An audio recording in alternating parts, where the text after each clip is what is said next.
Hey everyone, it's Ryder from Skip. It's Thursday, July 29th. Have a lot of new information for you today on EIDL loan increases, the 4506T, targeted EIDL grants, plus a lot of news on the economy, and of course the new PPP loan forgiveness portal. There was a new SBA webinar this morning. This one had Vice President Kamala Harris on it, and the head of the SBA, Isabel Guzman. We learned a few things out of that webinar. I'll share those as well.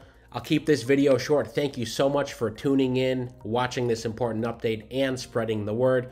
Don't forget, every subscriber of our channel is entered into our $1,000 weekly giveaways. We're probably going to pick two $1,000 winners this weekend. All you have to do, hit subscribe, turn on alerts, leave a comment in at least one video this week, and download our free app. It's Hello Skip in the App Store and Google Play. New version just out this morning. It has a new funding tracker feature on it if you want to get a head start. I'm not going to officially announce that until next week, but if you're curious about it, it is on the latest version of the app. Let me dive right in today. Here is what the webinar looked like with Vice President Kamala Harris, a whole bunch of small business leaders, and the head of the SBA, Isabel Guzman. Like many of the meetings and PR stuff Isabel Guzman has done, a lot of it was talking and cheerleading, but there were some nuggets of information that I want to point out. And I'll start with the biggest one of all. We heard that the SBA processed 37,000 EIDL loan applications yesterday.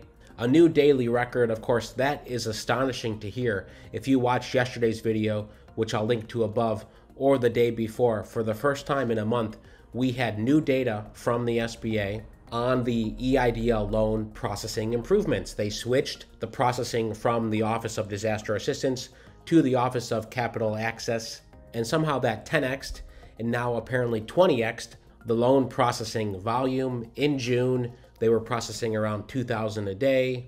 Yesterday, it was reported it was around 20,000 per day.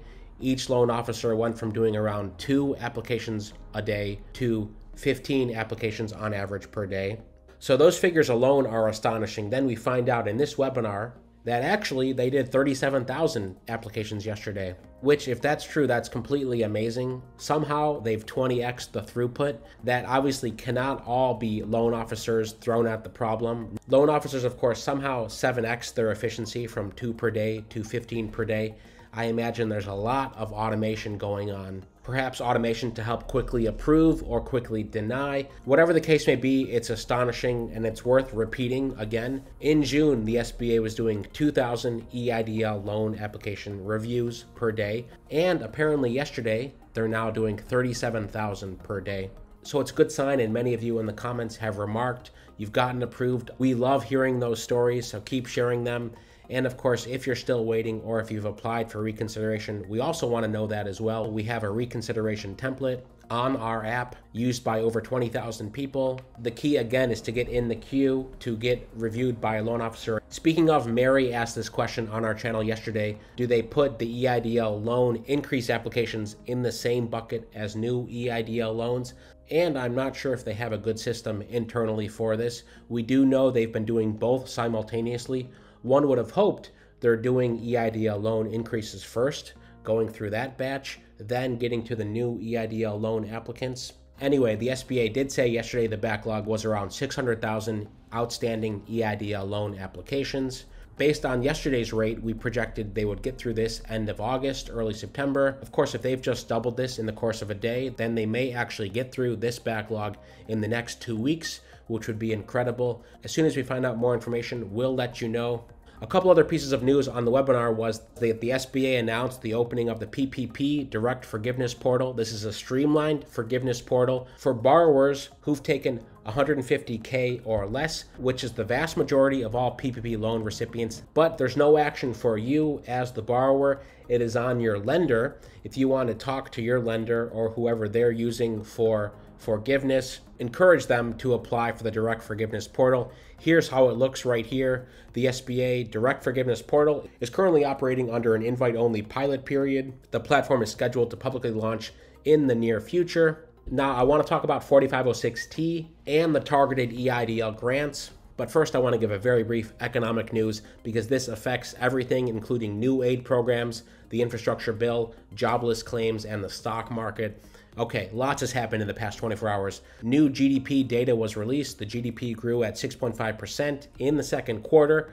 That's slower than expected. Still, we've reached pre-pandemic levels, so that's a big milestone, but the growth has slowed. Here's the quarterly US GDP. Of course, this is the dip from Q2 and Q3 last year. We finally made it back up to above where we were, but there's still a lot of fears about the Delta variant. Here's the latest case map that the 7-day rolling average is over 60K now. And here's how it looks with hotspots around the US. At the same time, jobless claims resumed their decline last week. New filings for unemployment benefits remain near pandemic low. So that's good news. Here's how the chart looks right here. It's gone down. Now it's gone down 400,000 new claims last week. It's still higher than it was earlier this month. With the new GDP data, again, overall positive, but still some concerns about the Delta variant. Stocks did rise today. Here's the headline: major U.S. stock indexes rose today, despite new data suggesting the economic recovery has started to slow down. At the same time, Robinhood's IPO went live today. The trading started at $38 per share. It went down after the opening bell. It quickly fell by more than 10%, and it closed at around $34 today, so $4 down from the initial offering. That's a big deal for many of you, especially if you're using Robinhood to trade stocks or other stock trading apps. Finally, this deal came together last night. There was an agreement on the $1 trillion infrastructure deal. It has bipartisan support. It's not finalized yet, but it looks like it's getting there. I'll go into depth on that in an upcoming video, but I want to point that out because there are rumors going around that part of the funding for this will come from other programs. In particular, it's thought they may take money from SBA programs, such as the EIDL grants program, because there's still over $30 billion sitting there that hasn't gone out yet. It's been over 7 months. So I know many of you are concerned about that. Many of you are waiting for changes to the low-income community provision, so you have a shot at the 10K, let alone the extra 5K supplemental. Nothing's confirmed. Again, these are just suggestions we've heard on how they're going to pay for this deal. To end today's video, some EIDL loan news. Cassandra Williams put this up. We've heard this from several people regarding what you can do to help the SBA get your tax returns and review your loan application.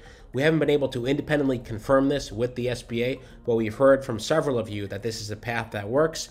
She says, just an FYI for those who are waiting on the IRS transcript, it was recommended to me by an SBA rep to go to my local IRS office and have my tax returns, quote, IRS stamped. I did just that. I was able to submit my tax returns to the SBA the same day, which was acceptable and a replacement of the delayed IRS transcript. This helps. Also, you will need to still complete the 4506T. I hope this helps. Thank you, Cassandra, for mentioning that again. Would love to hear if others of you have tried this path and it's worked. And regarding the low income question, Andre put this up yesterday. In your opinion, what are the chances that the SBA will eliminate the low income area requirement regarding the EIDL targeted advance grants? Again, it's not looking good at this point. Lawmakers would have to take this up and pass this in Congress for the SBA to change the rules. That hasn't happened yet. We know lawmakers are aware of it, but nothing has been done yet. So I wouldn't hold my breath on that. Of course, we are pushing for it. We've written letters to the SBA, but so far no news there. Thanks for all the questions and the shout outs and all of you leaving comments. Lots more news coming later this week, including picking winners for our $1,000 giveaway. Most importantly, don't forget to hit subscribe. Stay well, stay healthy, and I'll see you tomorrow.